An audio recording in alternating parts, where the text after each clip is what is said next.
then, hi there. It's the first of hopefully a series of videos that I'm going to make that are going to cover the modification of my Land Rover Discovery 300 TDI, recently bought from eBay.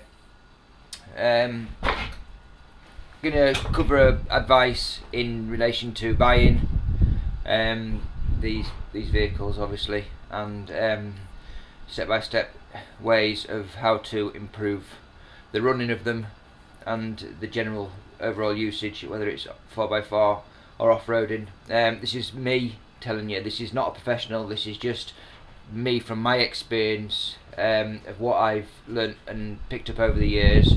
I've had Series 2s where I've transplanted series vehicles, series engines into them.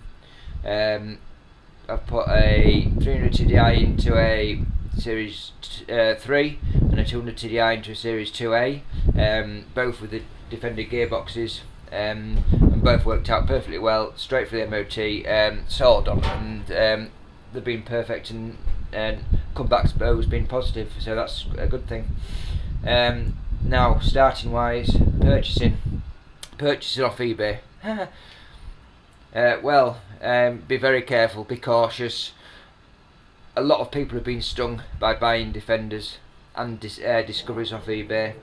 If you're going to go there, you don't know anything about them, take somebody who has a bit of knowledge. Don't buy blind. I bought blind mainly this time because of the price. I got this for just a few £100. It had a full MOT on it. Got it home. Not disappointed for the money. Not disappointed. It cost me half as much as what they'd go for, and the ones that are twice as much will still need a rough amount of money spending in them anyway, modifying them and keeping them running. So just a quick overview of this one. This is my 300 TDI Discovery 1. It's apparently they ended in 98. However, this is a 99 model. That's what the logbook says. So whether something's gone funny at the end of that, I don't know. But it's a 99 model. It's a 3-door, which I'd always suggest buying a 3-door if you do have an option. If you're not bothered about the light coming down on your head, get one with no sunroof, because they're prone to leaking, serious leaks with the sunroofs, especially if they've been used by the prior owner. They can let water in as if it's not even there. I've gone for a 3-door. I've had a 3-door before, and I've got a 3-door again, mainly because of the rust areas that a 3-door can hold. Rear wheel arches are terrible for going, and basically if you've only got 2 doors to open, there's a lot less to go wrong in relation to windows, electric windows, locks, and etc. You've got twice as much to go wrong as a 3-door. Boot floor and all these go very, very easily. It's a rot zone basically. So I suggest that you take the carpet up. If you can take the carpet up. If the people who you're buying it off don't mind you taking the carpet up, take the carpet up. Have a good look round. Take something with you to have a little bit of a tap about. Make sure there's nothing moving or loose, anything like that, rust hanging about. So mainly boot floor and on these arches. If I just show you these arches, they're not 100% brilliant, but I can get them back. I'll be able to bring these back. Once they're back, I'll be able to paint them up, clean them up, and they'll last for many, many years to come. Chassis mounts on these. The chassis mounts go on these mainly at the rear. It's a place where mud and crap can hide up near the rear bumper. So I suggest you get yourself under there, lay on the floor, take something to lay on, get yourself underneath, and also on top of that, seals. There's 2 main seals that go. Crank seal, the front and rear. The front one is hidden at the front of the engine, and it's just under the timing belt cover or cam belt cover.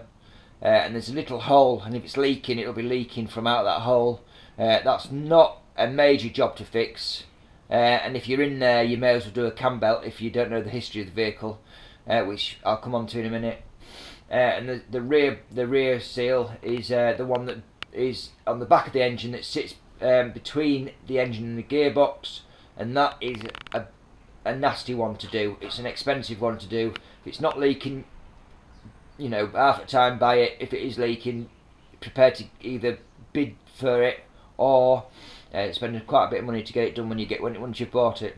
It's not a good thing. And obviously, if I show you quickly on this, if you view this engine, you'll see massive amounts of oil. If you can see that, there's a massive amount of oil all over the engine. Massive amount of oil all over this engine. Most people would actually have a heart attack over this, but all it is rocker cover that's gone. That's all it is. It's rocker cover. Now you see all that oil? I think you can see it. It's the rocker cover. So that is a quick fix, easy fix, just a messy job to basically clean up and sort out. Most people would walk away panicking with that, but no, it's nothing of a job.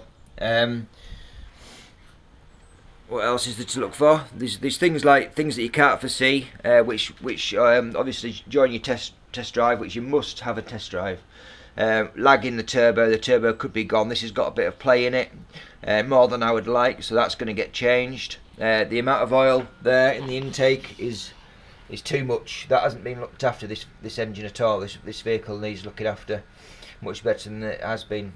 A lot of oil there, which means if it's there, it's in the intercooler. If it's in the intercooler, it's getting fed back into the engine, and obviously it's going to choke the engine up, and your performance is going to go down. Same with the Egr valve.